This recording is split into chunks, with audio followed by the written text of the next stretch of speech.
It's the TD Pondcast with me, the Theatric Dyspraxic, here with another episode of my podcast here. And today we will be talking about an interesting subject, an interesting topic that I don't think really gets talked about very often when it comes to discussions about dyspraxia.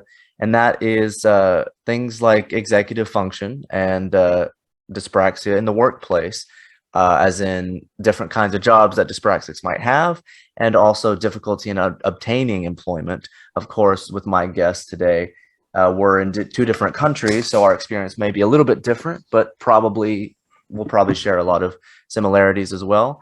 But he is a dyspraxic researcher, and his name is Ethan Greenwood, and I'm very happy to have him on the show. Welcome, Ethan. Great to be here, Brandon. Looking forward to discussing.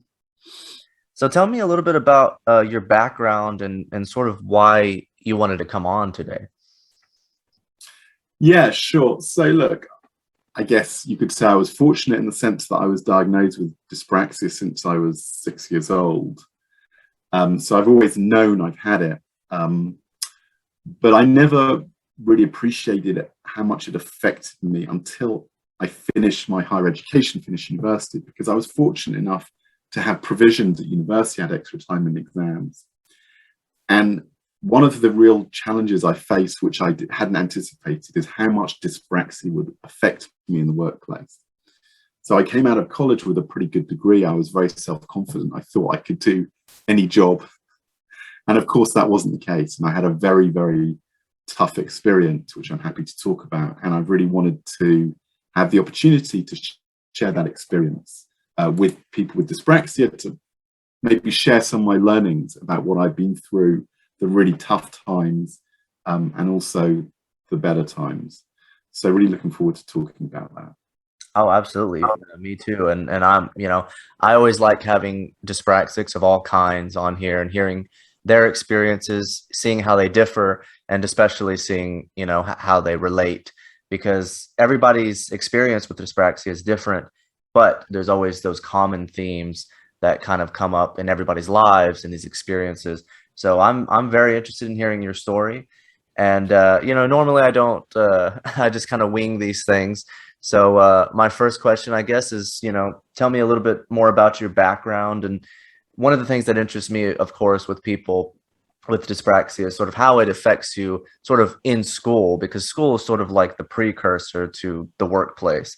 So naturally, we first start seeing signs of struggling in normalized sort of society in school before we enter, the workforce post-graduation.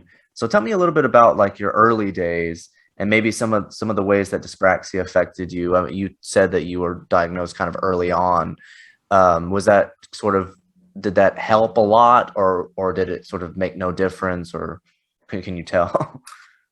So I that's a really interesting question, and I would actually say the approach, look, in my experience, the approach to the way dyspraxia is diagnosed and dealt with has changed. So I was lucky enough that I was diagnosed at around the age of 6, but during when was this? This would have been the late 70s, early 80s, and I was diagnosed with dyspraxia, but I did see a speech therapist when I was a kid. But I'm not aware of a huge number of provisions being made. So what I'm saying is that there was a lot of emphasis on diagnosing, but not so much in providing the support and addressing the needs. I really struggled. So I come from a kind of a middle-class professional family, I guess quite high achieving. And, but I struggled a lot at school. And so like, the question was I just not, perhaps not, I hate to use that word, not as smart a kid as maybe my family, or was there something else going on? And I think what was really interesting with dyspraxia diagnosis, there were signs that there were certain things I was really good at school. I had a lot of ability, but generally I had a lot of problems understanding what was going on in the classroom. I think all dyspraxic have this, I had a terrible sense of direction. I could never go to school lunch break without following someone else to find my way. So till the age of 13, my school experience was that I was pretty much kind of near the bottom of the class. But then a really interesting beneficial development happened to me from the age of 13, is that I was put in a kind of, in England, they started an English public private school. They stream you according to ability. So I was put in the bottom stream, and I became a lot more confident. And I started to do really well, actually. So in England, we have what's called GCSEs. They're like mainstream exams when you're 16. I did okay. Right. But interestingly, with A-levels, which are much more difficult, I did well, because I think where I excel is that I really enjoy studying, and I can sit down with a book and study. In that sense, I haven't had problems. So to be really honest, things were okay from an academic point of view. I did pretty well. I had extra time in examinations because of my dyspraxia, around 25%. One thing I would emphasize, though, is that I had social problems, social skill problems, I think, and I'm not sure how much that's related to dyspraxia. So I was very shy, very introverted. A lot of dyspraxics are, it seems. Yeah. I was someone who, I mean, I think still to this day, I'm not very good at small talk. You know, if I'm talking about issues that really interest me, like this, or like politics or things like that, I'm really good. But like in a kind of free-flowing conversation at a party, oh, come on, you guys are, you're British. You guys are known for your small talk. You know, talking about the weather. I'm good with the weather. We like asking about the weather. And that's not small talk. That's always important issues over there. Is it cloudy today, or is it cloudy? Yeah, exactly. Yeah, I wish I was in Texas at this moment. But Texas is all over the place when it comes to weather. So it just depends on, you know, okay. Do you like schizophrenic weather or yeah, or bipolar, whatever? So look, I'll be honest. I think where the problems really took off in a really negative way for me was when I left university, because I do well. For me, education benefited me in university because it was a structured environment. The worst possible mistake I could have made, and I can look back now and laugh about it. At the time, it was horrendous. I came out of college, I was bursting with confidence. I took a job as a journalist in Israel. Oh, wow. I was suddenly in this like busy, intense news place, and I completely froze. I just could not do the job. I struggled to do even the most basic things, because it was having to, you know, take in a lot of instructions, learn a new language. It was just crazy. And it was a really difficult 6 months of my life. It was just an internship. It was so stressful, and it was really tough. And I had a really tough experience. And what followed was a really difficult few years where, to cut a long story short, I lived in Israel for a few years, and then I lived in England. I just could not hold down a job for longer than a few months. I'd just get fired. And it was a really brutal experience, and it was very tough. And my lowest point was I got fired from a few jobs in Israel and a few jobs in England. I got fired from a job in England in about 2001, and I was completely unemployable, because the problem is I was too many years out of college to go on what we call in England graduate schemes, where they take you from college into work. And I didn't have enough experience behind me, because I wasn't able to hold on to jobs. And it was the toughest, lowest point of my life. It was a terrible experience. But I also believe that these experiences are important to support you in your future when things are better, to look back on, and also to help other people to avoid having a similar experience.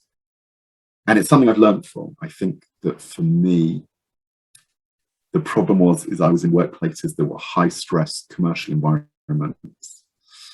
And what I did is, the way I got out of the situation is I went back to graduate school. I did a master's in social research, and then my career has been working within charities in the public sector, which are not as fast paced as the commercial private companies.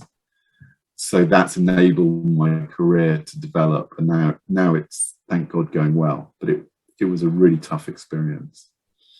Well, I could imagine the culture shock too of arriving in a place like Israel, which I'm sure is a lot different from England. So I could imagine, but also, yeah, I mean, that's one of the things about being dyspraxic that's really difficult is being in a fast-paced, high-pressure environment.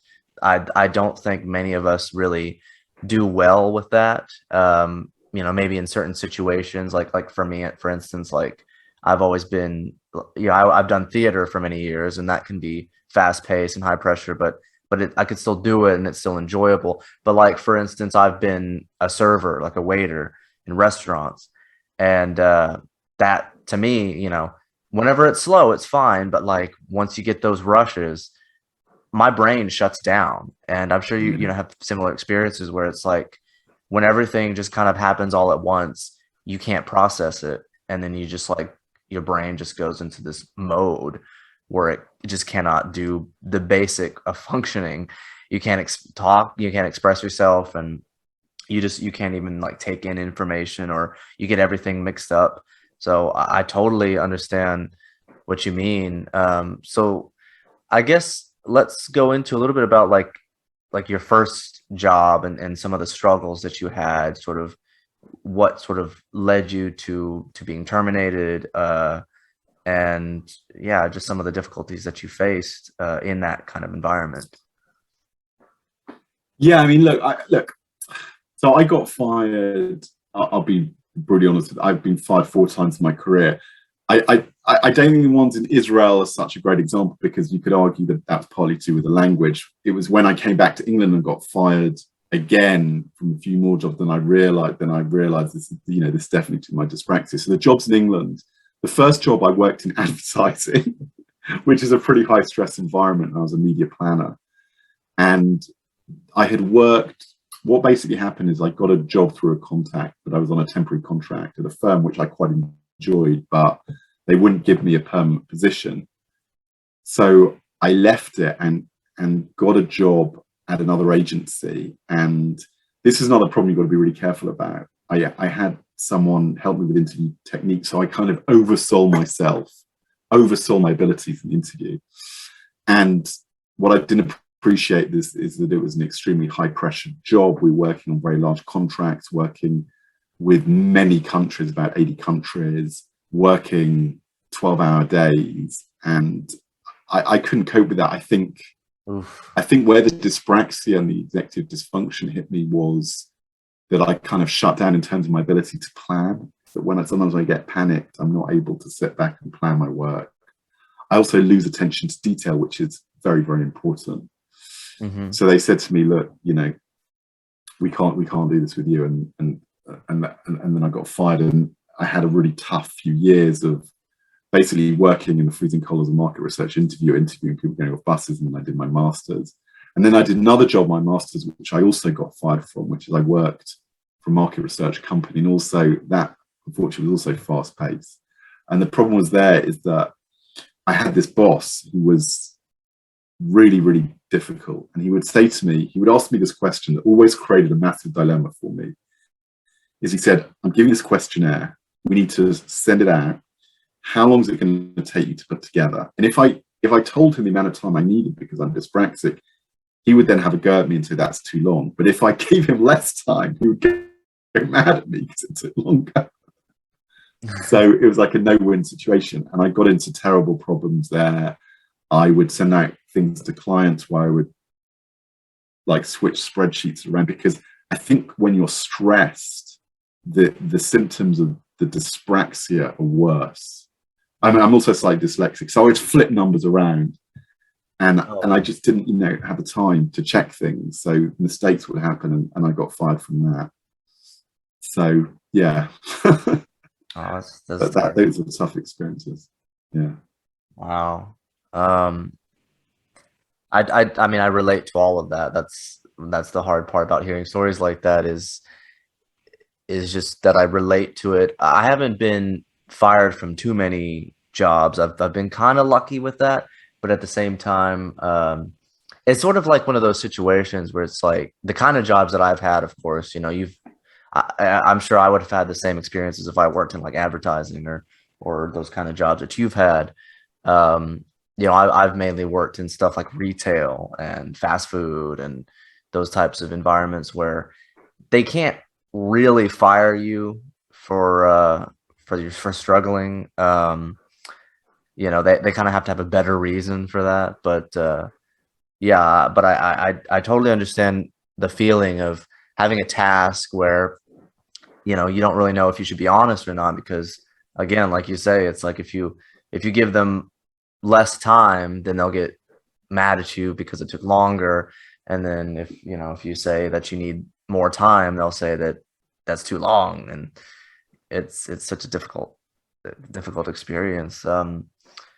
So let's speak a little bit more about the executive dysfunction, because that's something that I think that's something I'm starting to see more and more in my own life, is my issues with executive dysfunction. Um, and I think that that's an issue that people don't, when they talk about dyspraxia, they don't really talk about that aspect of it. And of course, it's also apparent in a lot of other things like ADHD, which is very, you know, commonly related to dyspraxia. A lot of people with dyspraxia also have ADHD, and executive dysfunction is a big part of that. And whenever you're trying to find a job, first of all, that's really comes into play, because it's really difficult to put out applications and take all the steps you need for something that it doesn't, you're not even sure if it's going to lead to anything. And that's something that I'm facing more and more recently, is when I try to find jobs. I've been unemployed for several months, and you know, I've put out applications. I don't get called in for interviews most of the time, and when I do get interviews, a lot of times they don't hire me for whatever reason. Um, so how has executive dysfunction sort of affected you in terms of trying to find a job and then trying to keep a job once you have it?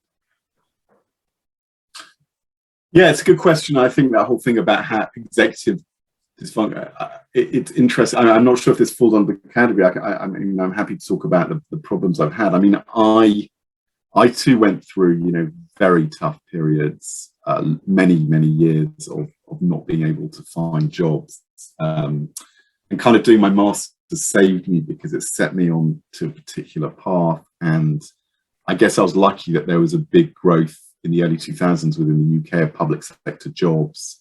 There was a lot of recruitment of jobs, so I kind of came in. I mean, I was put on the reserve list, and then they said a job's come up, and I was okay. Look, I think it's really interesting about where executive dysfunction manifests itself. I have a few really bad habits that I persistently do, and I don't know whether this is or isn't executive dysfunction. One thing is that my email inbox is quite messy. I'm very bad at deleting emails and filing them. I can't remember what folders I've created. I have a tendency not to properly read emails, just to see the lines and think I've read them, and then not to go down. And that's, I don't know whether it's a dyspraxia thing that I tend to like zone in on a specific detail, and then I don't see the big picture. So that's caused me a lot of issues. I mean, I think there's a kind of execution follow through that I'm not always great at. That I'll plan things, I won't forget to look back, and my organization isn't great.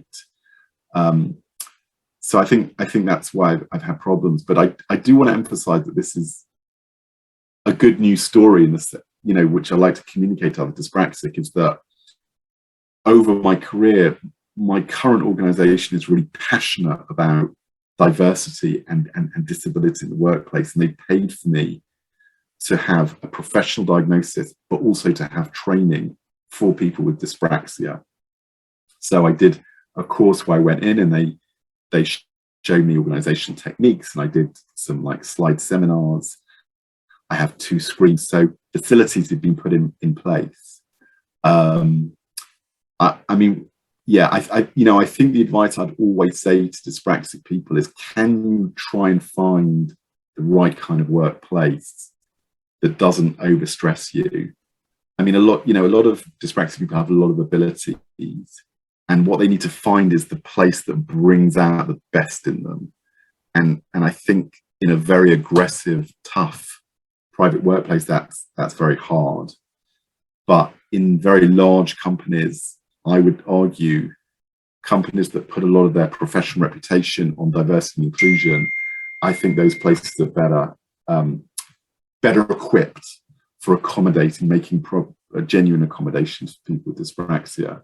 I mean, I think one thing I forgot to mention is that I had a terrible experience in 2011. Again, you know, what had happened is I was about to be made redundant from my job and I needed a job. And again, I gave an amazing interview because I had training on it for this place. And it was a horrendous place to work. It was a company of two guys who ran the company and two other people. I mean, to be fair, everyone else there couldn't deal with working there, but it was basically everyone kept leaving and I had to be the manager and the administrator and run the projects. And I was working 18-hour days and like throwing up from stress. And it just, again, I think one of the problems with dyspraxia is a difficulty, from my experience, of being able to execute planning. So you'll plan a project, but then you won't appreciate the implications, the practical implications of what's needed. So I'd have a meeting in an hour and then I'd realize, oh my God, I've got to print 25 booklets and I haven't done it. And I'd have to ask the secretary and she'd get stressed. So I think those are the issues for me. Well, even when I do the podcast, it's like I'm always like, I should probably do more to plan whenever I'm interviewing people. And I mean, even with this interview, actually, like we had planned to do this interview a few times, and just because of things that come up, and that's another thing about executive dysfunction is like I just focusing on this podcast and trying to do what I set out to do with it, and then just staying on top of it is just difficult for me. But we're here now, and I'm happy to talk to you. Yeah. Tell me a little bit more about sort of your current workplace and some of the accommodations they've made for you as a dyspraxic, and how you've been able to apply that to your ability to work, and how that's helped you currently in your current situation. Yeah, so I'll be honest, in some ways it's really basic things. So as I'm talking to you now, I actually have a laptop and two very large screens. So I'm able to see, text that's kind of very large, and I'm able to like more easily look at documents side by side. And so that enables me to go about my work in a more effective way. Also, interestingly, the move over to home working in a way has been beneficial. One of the things that I find quite challenging is the ability, let's say during meetings, I really struggle with this, to make notes and to fully capture what people are saying. So I've been able to like record my meetings, and also when I used to write things on notepads, my notes were really, really messy. I couldn't read my writing. And I use Microsoft OneNote, which I would strongly encourage people, because that effectively creates the order and structure of notes for you. As I said, I also had training where they helped me be kind of more organized. They used a really interesting analogy of like a fish tank and lots of stones, and how you should try and focus on, I mean, it sounds strange, how you need to kind of focus on the big main work issues and not get bogged down in the small stuff. And even that just helps. So I think it's just like kind of, little things. Another really like obvious practical tip, which bizarrely I never did properly, is always read through your emails before you send them to anyone. So I've got really good at doing that, making sure there are no mistakes. And generally being more conscientious. I think I was a bit slack at that in terms of checking your work. Things like that have really been beneficial. So compare it to other jobs that you've had before. You spoke a little bit about working at the ad agency. Are there any other kind of like experiences that you wish to share in which maybe they weren't so accommodating, apart from the advertising? And then you mentioned I forget the second the second job you mentioned, but Yeah. any other kind of like experiences that maybe weren't as positive as now? I mean, it's great that you're in the situation that you are now, um, where you're working at a place that is more accommodating and putting those systems in place. I just was curious if you had other experiences Yeah. to share about that maybe weren't where you weren't so lucky. Yeah, sure. Look, for me, I'll be honest. I'll be really upfront about this, and it's something that I've said a lot on the Facebook, Dyspraxia group. Is that I think another place where I would imagine other dyspraxics get into problems is if you don't tell your employers you're dyspraxic, if they see you not doing a good job, they'll just shout at you. And that's always been my career is that I've been at the other end of kind of bullying, of what I've experienced as bullying, where people have got really angry with me. So it was actually in my current workplace and in a previous workplace where in both instances, my managers got really angry with me because I was too slow to pick up on things or I had misunderstood things. And once I told them about the dyspraxia, they were more accommodating. So I think for me that has been the core, is that if you're dyspraxic and you don't, and it is, I get it's really hard to tell people because I think often people don't understand what it is. Oh, So yeah. that can be challenging. But I think that unfortunately the alternative is that people will wonder, well, why the hell isn't he like picking this up quicker? Like I had a manager who said to me, you're the slowest person in the team to pick this up. Everyone's picked it up quicker than you. And it was just like so demoralizing. I actually burst That's into so tears. ruthless. It was so crushing. She just came out with that, and I was so angry. Gee. And I just burst into tears, and she put her hand on me and said, "Don't worry, don't be upset." I was like, "You just told me I'm like, you compare me to my colleagues." Crush my spirit and then comfort me. Yeah, precisely. It's like there. It's like you're the one who made me, who put me in this situation. Yeah, That is kind of a curious thing for me. It kind of brings up something in my mind, which is I wonder how that differs in England compared to here, because obviously cultural differences and things like that. Being that I'm in America, and and I don't know if it's just people are more understanding in England, probably because maybe dyspraxia is a bit more recognized over there than it is here, and it is recognized as an actual, like, I don't know if it's recognized as a disability, but at least like it's something that is commonly diagnosed. But over here, it's not. It's something that I would argue that there's far more ignorance over here in the United States than in the UK.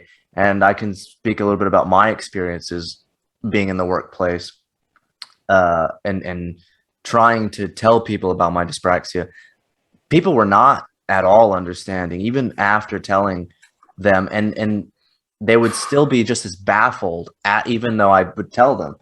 And I think there's an attitude in the United States sort of workforce industry, which is it doesn't really matter if you like the individual doesn't matter. It's all about doing your part and getting the job done.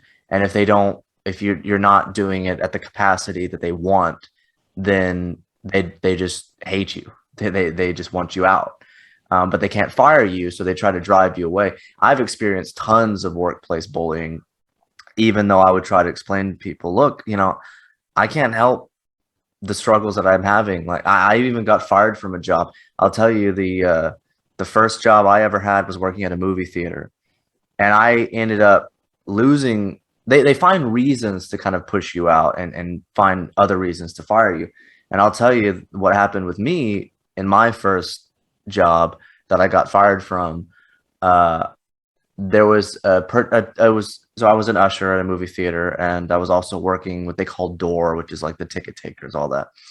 And one of the things that we had to do was make drink trays out of like cardboard, and we had to like fold them and put them together, which of course is very easy for most neurotypical people. But for people like us, dyspraxics, that's just it was a challenging thing, and I couldn't do it. I just flat out like I was able to get past, getting away from doing it for a while, but then I had no choice but to try, and they gave me a stack of these flat pieces of cardboard drink trays, and I tried putting them together, and I ruined about like 5 of them before I said, you know what, like there's no way that I can do this. So I just went back to concession and just dropped them down. And I said, I can't do it. And they were like, what do you mean you can't do it? And I said, I'm just not able to do this. So I'm sorry. Someone else is probably going to have to do them. And then before I left, I checked my schedule, and it said I was supposed to come in at 2 p.m. And then right before I left, somebody told me that the boss wanted to see me.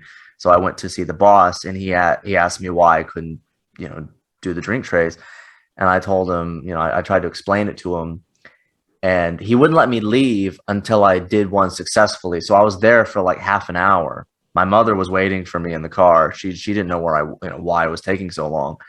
And I finally was able to make one that was like not completely, crap.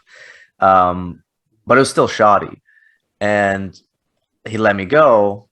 And then I came in at 2 o'clock the next day, and everyone was asking me where I was. I said, what do you mean? And they said, you're supposed to be here at noon. And I said, the schedule said 2. And they said, no, check it again. And I could tell that the schedule had been changed. Like it was a newer font. It was like, I could tell that they had changed it. So the boss, I guess the boss, when he redid the schedule to change, the time that I was supposed to come in deliberately so that I would be late. And then he fired me for coming in late once, which I should have challenged him on, but I was only 18. It was my very first kind of job. And what I've noticed for me, and I feel like I'm talking too much right now and kind of going on a... No, I'm intrigued. No, I want to listen. But the difficult thing, and obviously you can't prove any kind of discrimination in a situation like this, but in my experience, when I've had interviews, every job that I've gotten hired on, I didn't disclose my dyspraxia to them at the interview. Every job where they've actually hired me, but every job that I've interviewed where I've explained to them about my dyspraxia, I never got the job. And I can't help but think that that's not a coincidence. I could do very well at interviews. I'm often very charismatic with interviews. I have great stories to tell about, and I am a good worker. But when I explain, there's this thing that I have, it probably won't get in the way too much, but it's something that affects me a little bit. And you can't really prove discrimination because, of course, they could just say, well, we just felt like there were other candidates who were more qualified. But you can't help but wonder, is it because I told them that I was dyspraxic? And people have told me, like, you probably shouldn't tell them at interviews. But I think, well, what if it feels like they're hiring me under false pretenses? Because I've also, when I've, obviously when I would get hired at jobs where I didn't tell them at the interview that I had dyspraxia, when I would actually start running into trouble, then it becomes like, what's going on? And then you try to explain it to them, and they're like, they don't ask you, but you can tell that they're kind of thinking, well, why didn't you say that before? We wouldn't have hired you if we had known that about you. So it's like you have to keep it a secret just to get hired somewhere. And then once they find out, it's like they don't want you around, because all they're not interested in workers, employees, happiness or their comfort. It's just their ability to do the job the way that they want the job to be done. And that's something that I think in America people should focus on. And in some ways they're doing better with certain things, at least certain kinds of disabilities and disorders and stuff, but it's not enough. And for many of us, it's like, it's such a challenge to even get hired anywhere. Um, and part of that is due to the pandemic and all that. But I don't know. I just wanted to share a little bit about my experience with that. And I don't know if you have any thoughts on what I've just what I've just explained. Plenty. I mean, look, it's so I'm going to add to your. I want to add a layer of complication as well around this issue about, do I tell an interview or do I not? I'm an Orthodox Jew, which means that from sundown on Friday, I can't do any work. It's part of my religion, so I can't use computers. I don't know how familiar you are with Judaism or Orthodoxy, but there's a 25-hour period of the Sabbath, and the Sabbath starts according to sundown, so it can be as early as 3:30. So every employer needs to know that I cannot work from like 3:30 in the afternoon on Friday. So that is another issue. Now, look, based on my experience and what you're telling me, I personally think that it's better not to disclose it until you've been hired, because I do agree with you that the reason they haven't recruited you is probably because of ignorance around the disability, and they're probably panicked and all stuff, which I think is nonsense. But you know, they'll use that as an excuse, and they just won't tell you. And I don't think you're leading them on by saying, you know, when you have your first conversation with your boss, saying, I mean, I think the better way to frame it is to think about not just telling them, but saying, and here's how I can do even better. You need to kind of give them the solution of how you can excel by the things that maybe help you. I mean, I personally find it easier when people give me instructions via email than talking to me. I think there is, I don't know whether there's a dyspraxia thing or something about processing information where people are just talking to me quickly. I'm not able sometimes to pick it up, but if it's an email, it's much clearer. So it's about, with an email, you can look back at it, you know, if you need exactly. to forget something. So that makes perfect sense. Yeah. So look, and it brings back a memory. I mean, I did sometimes experiment with this idea of telling people at a much earlier stage. I actually spoke to a recruitment agent, and this was years ago. And I said to her, look, you know, I've just to let you know, I've got dyspraxia, and you could almost feel the panic and confusion on the other side of the phone. And I think of like, I know what this is. I can't deal with you, you know, and that was it. I think the problem is because it's not known about within society, dyspraxia, and I think that's a big problem. Sorry? Oh, it's not normalized, and I think it should be normalized. I think a lot more people have dyspraxia than people think. You know, it's just that a lot of people are not diagnosed with it. I mean, just the amount of people in these, you know, dyspraxic groups that are just from the UK.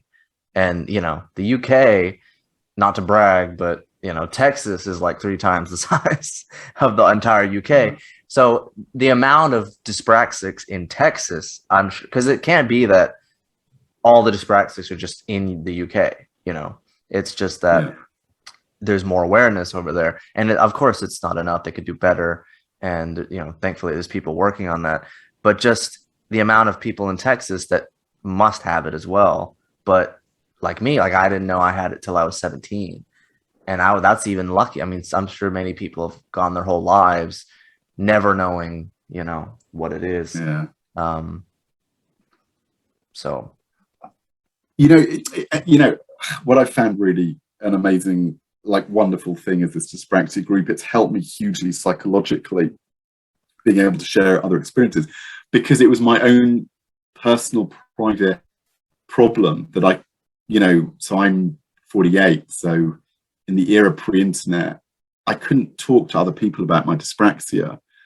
I mean, my friends would tease me about it because I was just truly like terrible with directions and no common sense, and I struggled a lot. But I never really I only knew one other person with dyspraxia. So it was, I'm going to tell you something which I truly believe is that, unfortunately, the only truly empathetic people you'll meet about dyspraxia are other dyspraxics, and people without dyspraxia I think, struggle to understand it. I think, unfortunately, that's always going to be the case. That's why it's important to sort of educate people and to talk about your experiences, which is one of the reasons I wanted to start this podcast, is to bring ordinary people. And there's other people too who do sort of like podcasts and stuff, but they generally try to look for like notable people, like, actors or musicians or something, which is great. But it's, I always like to speak to like the common people, I mean, I would love to talk to actors as well, just being the fact that I'm also, always doing theater as well. But at the same time, it's always nice to see people's different experiences. But again, there's always those common things that we share. And I totally understand where you're coming from when you say that being in the group and talking and interacting with other dyspraxics has been very rewarding and enriching for you, because it has been for me.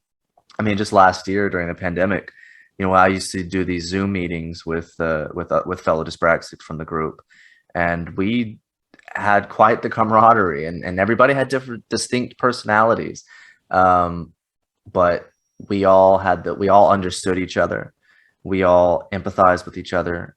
There's just those specific experiences that only dyspraxics could really understand. It's like interacting with people on a wavelength that doesn't exist in like the common populace, 100%. It's great, unfortunately, I've had my share of controversy with some in that capacity, but at the same time, it's always a pleasure to interact with people who kind of understand, and that's why I enjoy having people on, and that's why I'm always looking for more people to have on, to have these kinds of discussions, because one, it's just great to kind of have that kind of connection with another human being, but also to be able to show other people who might come across it. My podcast doesn't really reach a really wide audience.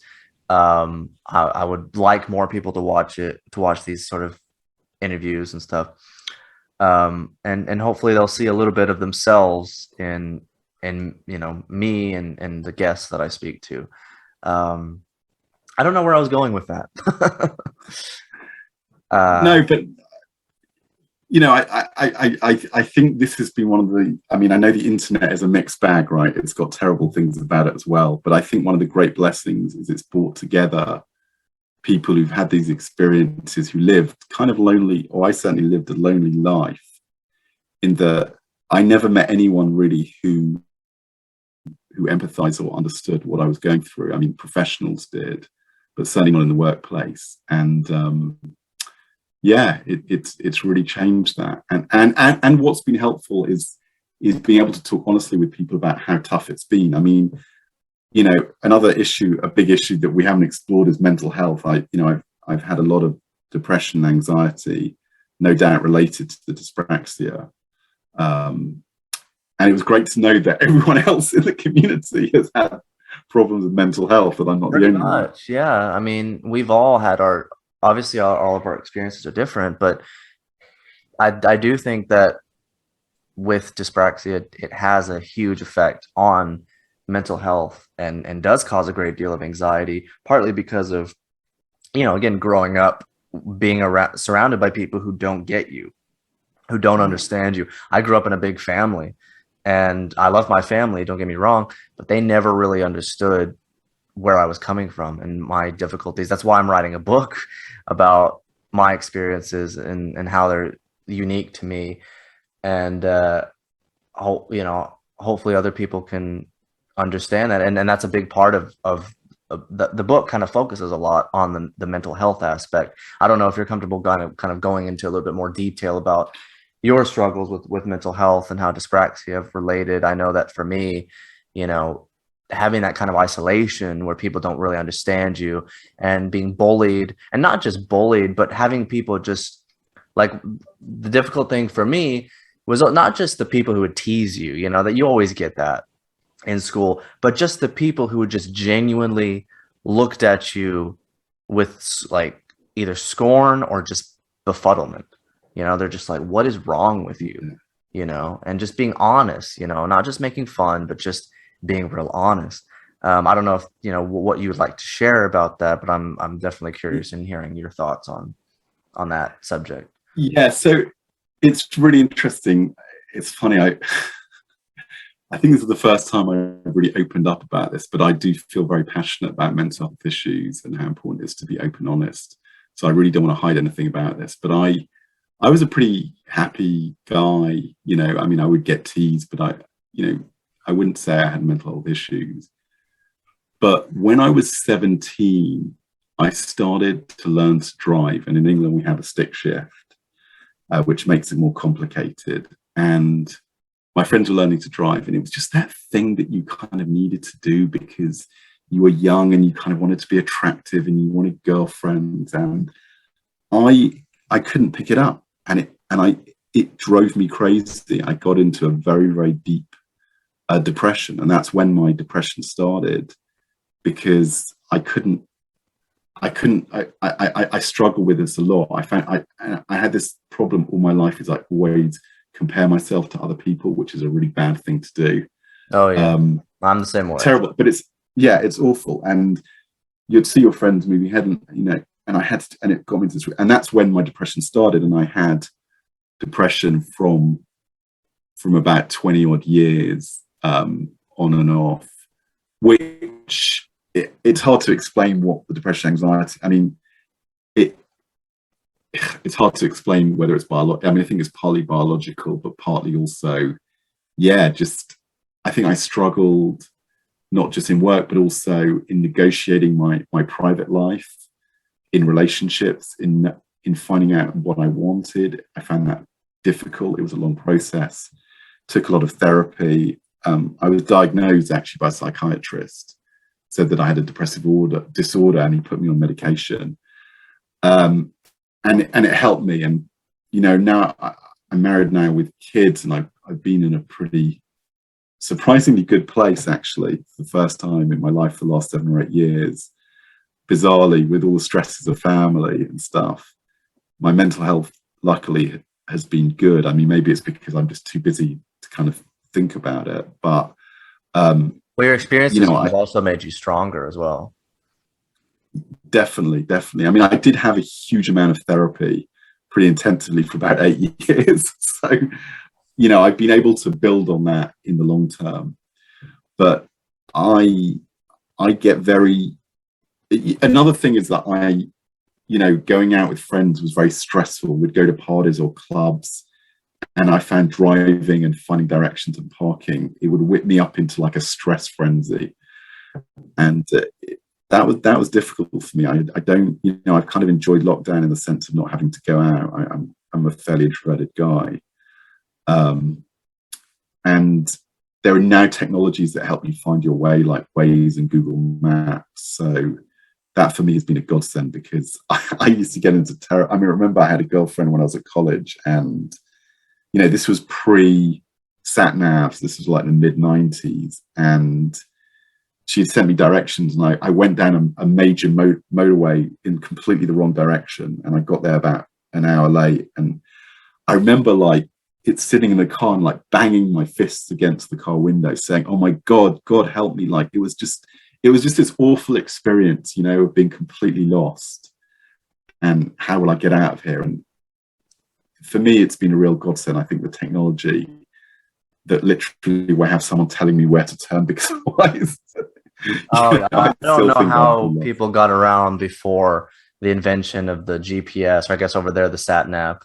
I like just having to use road maps. I can't even I can't read a road map. I'm like, there's too many lines. Yeah, it's ridiculous. It's like a tiny map. It was called the A to Z of all the streets in London. And it's like, I don't know how I did it.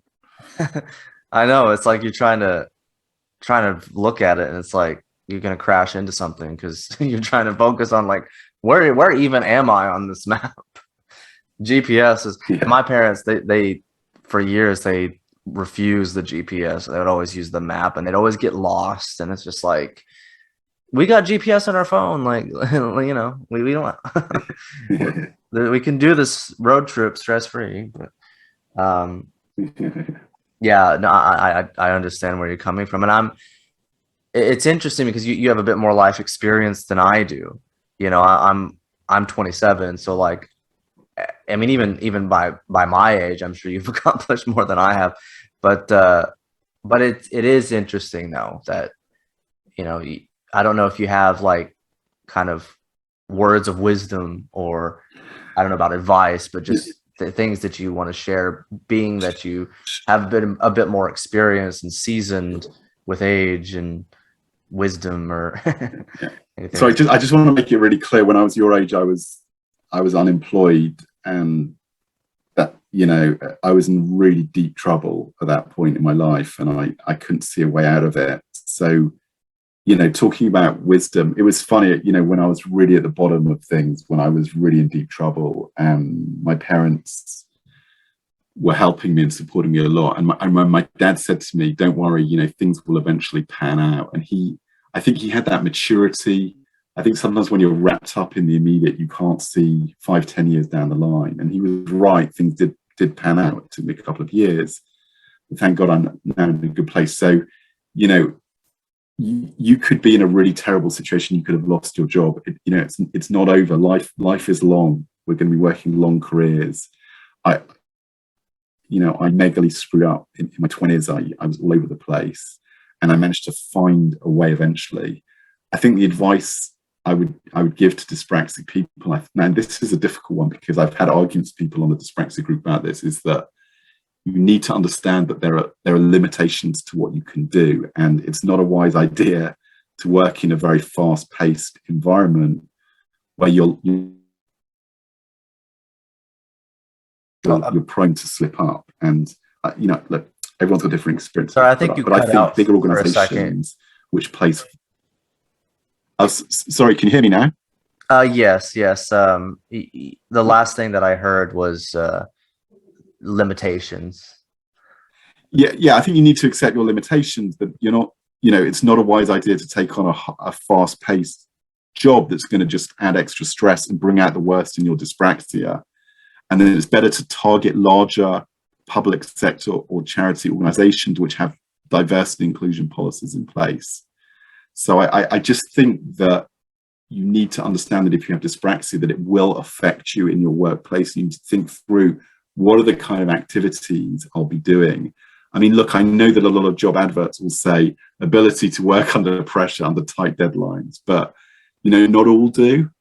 And I think I actually went to see a career counselor, not a really highly trained one. I actually kind of recommend them because I think that what they do is help you find the kind of job that brings out your strengths. And we all have strengths, you know, dyspraxic people, we've spoken about this on the group. What are your strengths? You know, empathy, creativity, jobs that emphasize those elements of your personality will be better to go for. So I think there's my advice is, don't despair. You know, your career is going to be a long one. There's time to make amends, but try and seek areas. You know, I had all kinds of things that I wanted to do. I wanted to be a journalist. When I went to see a careers counsellor, they said, look, social issues, you're better at like social policy, campaigning, research. And thank God I've gone into that, and I've had a good career, and I've worked myself into a place where for the first time I'm able to get pretty good competitive jobs. But it's really taken me a long time and hard work. You know, this is a marathon, it's not a sprint. And don't tick yourself off in your 20s, even 30s. You know, there's time, and you will find that place that's right for you. Yeah, it's difficult because, you know, I do feel, and this is something that's common with pretty much most of the people I talk to with dyspraxia are from the UK, and there's always like cultural differences and always differences in the kind of workplaces that you can find, you know. And in my experience, it's where I live, the kind of places that I've lived, that I'm kind of stuck where I am.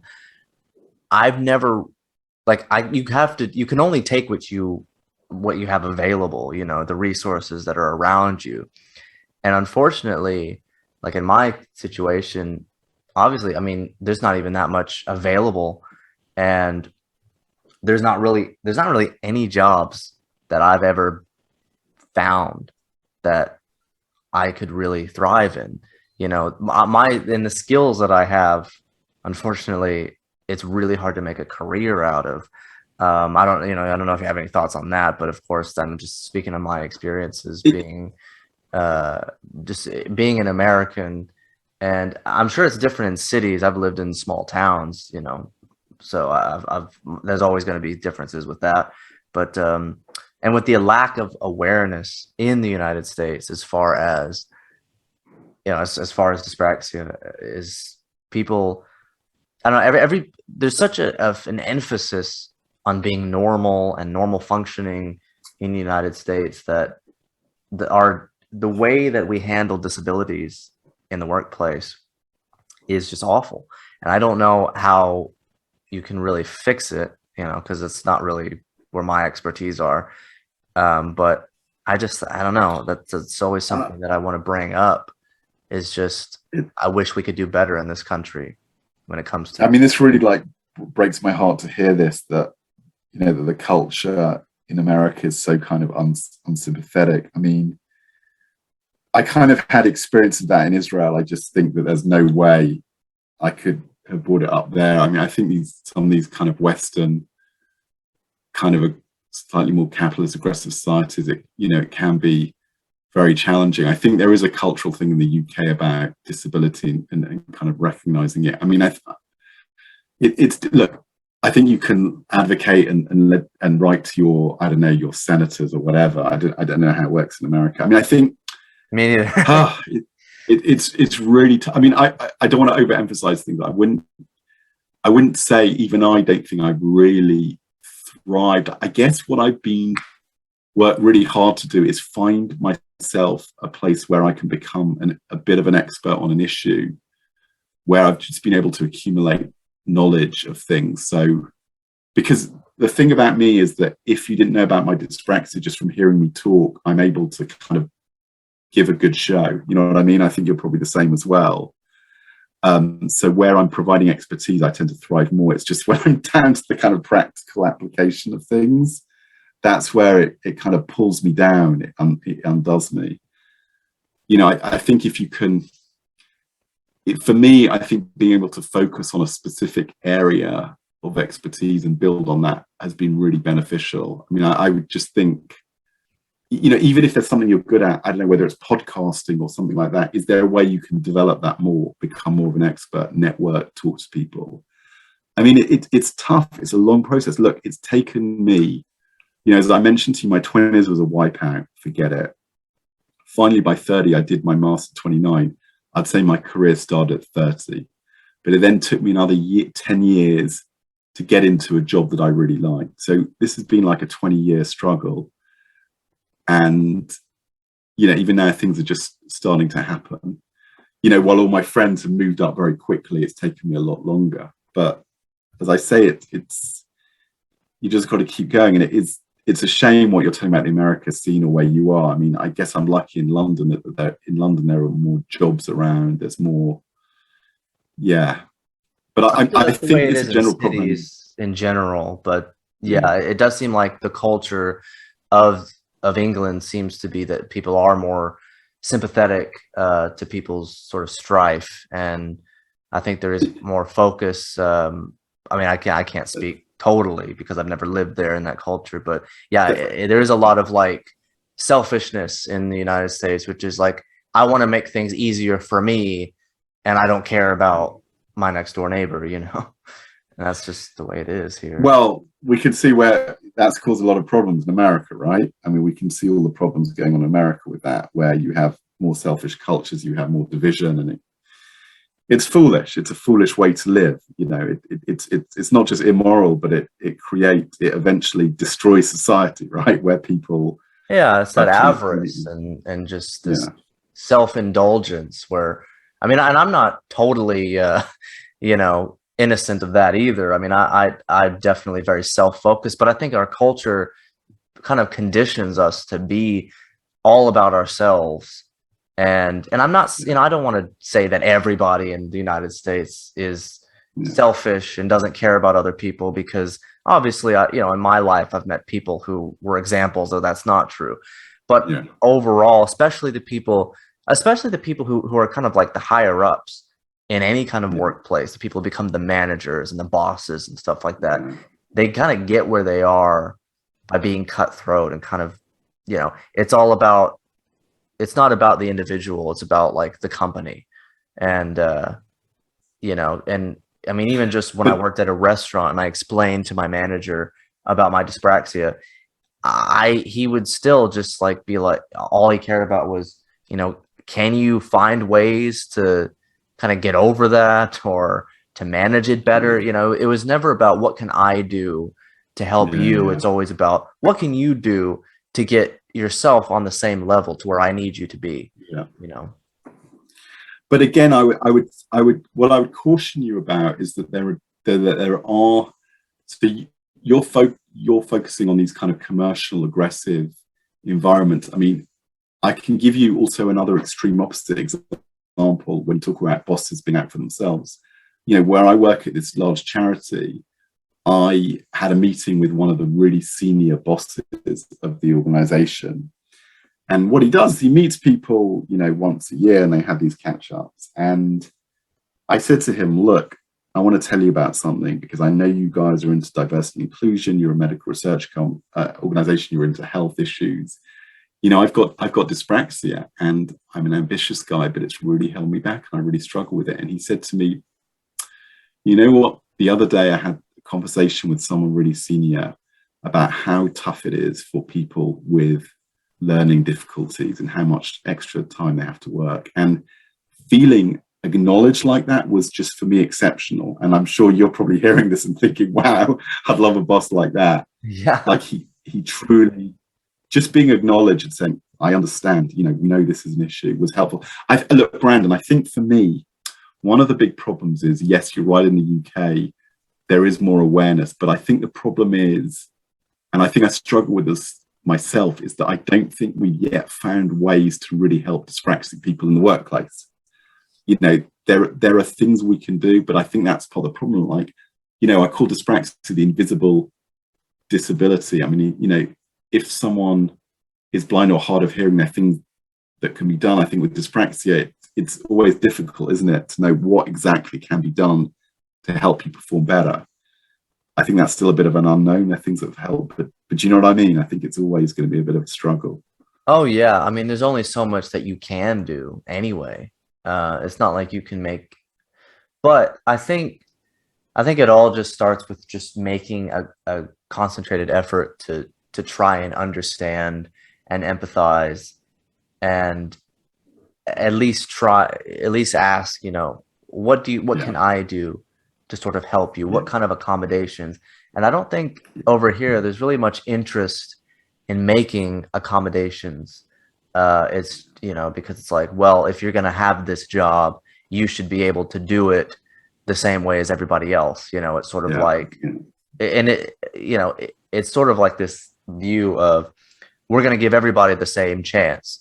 But sometimes, when the system is set up a certain way that it's set up for most people, for you, it's just sort of like, it's like if you work at as a cashier and you need reasonable accommodation and you need a chair instead of just standing up, at your register, it would be more beneficial. You'd be able to do your job a lot better, a lot more efficiently and faster if you could sit down on like a stool while you check stuff out.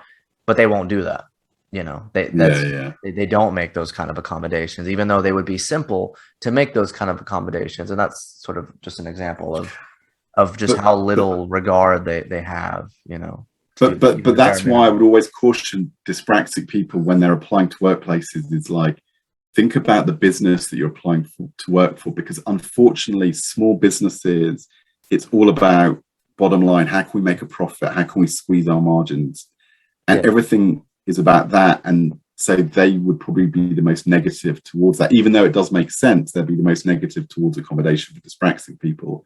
But if it's a very large business organization that cares about its reputation, wants to sell an image of like diversity and we employ people with disabilities, it's more likely to make sense that they hopefully would make more accommodation. I know that doesn't necessarily happen, but I would certainly say I really truly believe that bigger organizations are more likely to have policies in place for people with disabilities than if you go for that. I would always caution anyone against working for a small business. I think you're always going to get into trouble with that, if possible. I mean, are there government jobs maybe that someone like you could do, or are those also very difficult to find? They're difficult to find in sort of the small towns that I've lived. I've never lived in a city. I don't, I'm sure it's similar in places like London and stuff. I'm sure it's very expensive. It's very expensive to live in a city, especially if you move there without already having a job lined up. So that's, of course, you're kind of cursed by your location, and unfortunately, trying to save up enough money to move to a place where there are bigger opportunities. I mean, I'm only my worldview and my experience is so limited by just my location and the fact that I've never really lived in a bigger community where there is more available.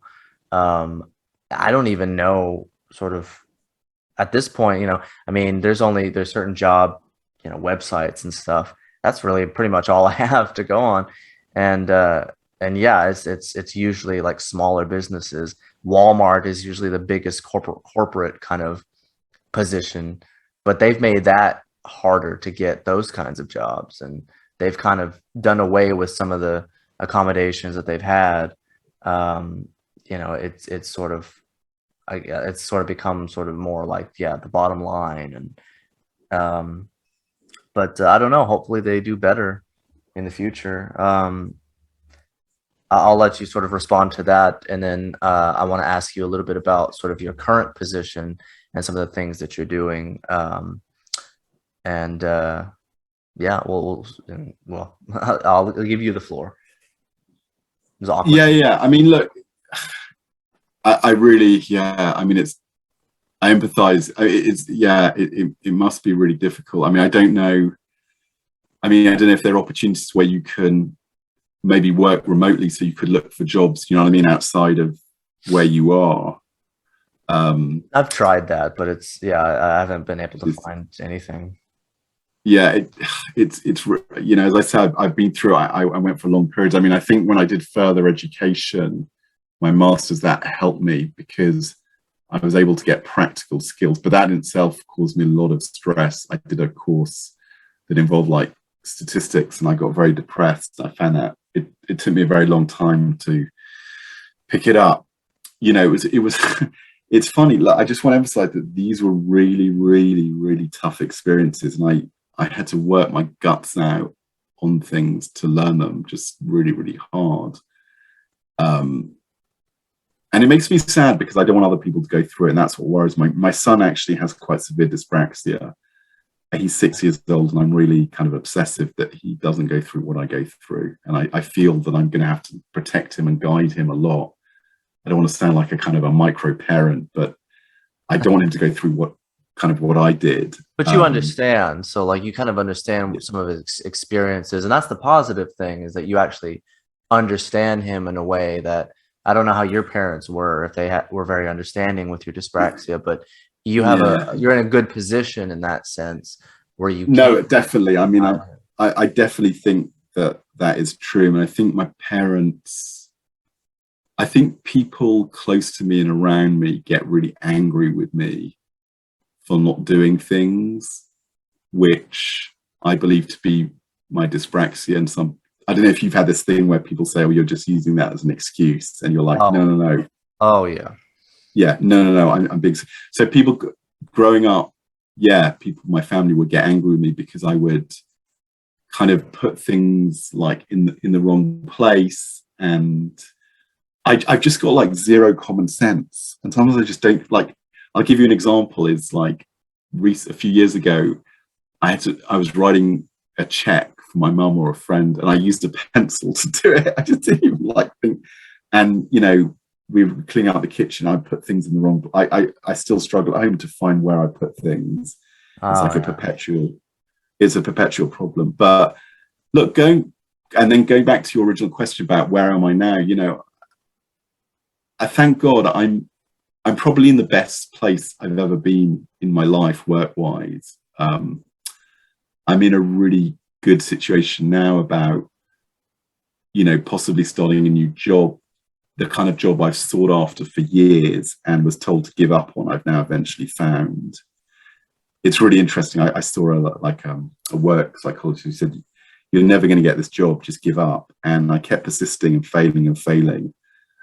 And then eventually I've kind of got it. So I think, the bottom line is that if you have dyspraxia, you have to acknowledge it. You can only do your best. But I do think there's something really interesting about working your ass off and just persisting. And I know how demoralizing it is to be rejected. But I believe, everyone eventually finds something. And I guess it makes the reward greater when you worked your guts out to get it. But I just want to really acknowledge to everyone listening to this that I'm aware of how tough things are if you're dyspraxic and how hard it is to find work and to sustain jobs. And it's just about finding the right kind of job for you. And I always think that don't poo-poo any kind of job. I was one of these guys that I've got to do this super macho businesses and I've got to work in big corporations like a lot of people I knew and my family. And I'm not doing that. I'm doing something different. But you know what? I love it. And I just think it's much better to do the job that you enjoy, even if it's not what you thought, than maybe the job that everyone thinks is a really cool job to do, if that makes any sense.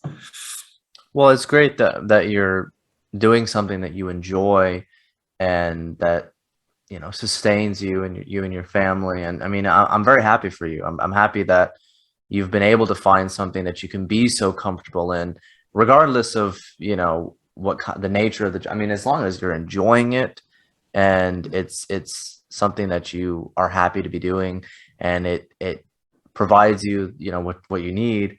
I think that you've succeeded a lot. I think that you've overcome a lot, and I think your perseverance is a testament to your strength.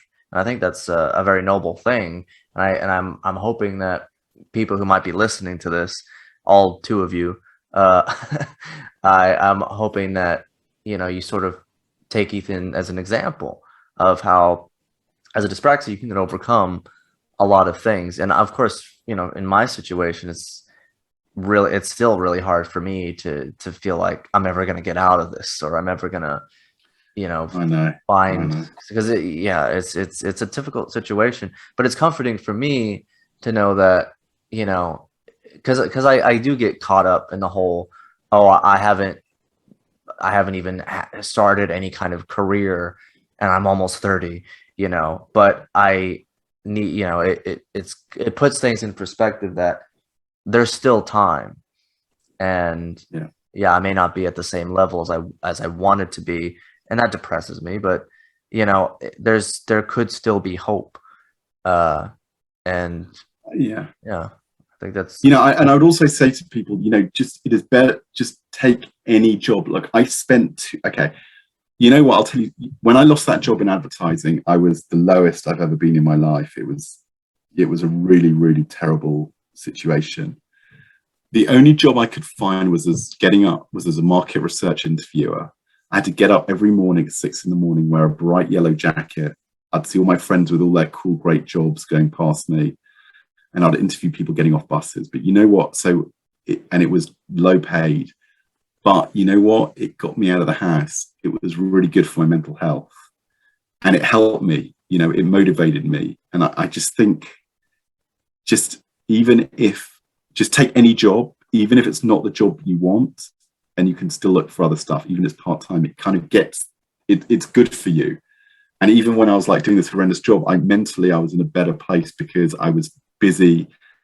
I had to run around and do these things. And even though it was menial, it kind of started me, I think, on the very long path towards getting into a job and a career. But I really did start at the bottom. And I think sometimes dyspraxics, have the advantage that some people move up the career ladder too quickly. Sometimes if it's slower, you're really building a base. Like I really feel I've built a lot now that I can take with me. And I guess that's the advice I would give. Well, that's definitely definitely a positive thing. I think we're at a point now where it's good to. I mean, it's been a pleasure to talk to you. You too. And I'm going to give you sort of like some parting. I want to allow you to sort of express anything else that you wanted to say to people listening before we go. I'm a little bit all over the place mentally right now, so I'm not explaining myself the best way. But yeah. Wow. I don't know where I don't know where I am, but I want to give you the opportunity to say anything else before we go. I think I just want to say great things already. Yeah, I didn't really have anything more to add, but I just want to say thank you, Branna, for giving me this opportunity. I think what you're doing here is incredible. I don't know, you shouldn't be harsh on yourself, because I would never have had the initiative to do something like this when I was in my 20s. I think I would always say to people with dyspraxia, do not, wear it with pride. Don't be, it's not your fault. We've at work, we have in our surveys a new model of disability, which is actually it's society's problem. It's not your problem. Society needs to make those accommodations, not you. And I would just encourage people with dyspraxia not to hide it. It's not your fault. It's just who you are, and be open about it. We're just different. And the more we express it and talk about it, I think the more it'll start getting through to people's heads, and Absolutely. maybe there will be more understanding in the public conscience of it. And I was very happy to have you on to share your experiences, your story, and I think you've delivered a pretty good message as well. So thank you very much for coming on today, and I'll be happy to have you back on in the future. Pleasure. Great talking to you, Brandon. Thank you everyone for listening, and that is the end of my show. Thank you.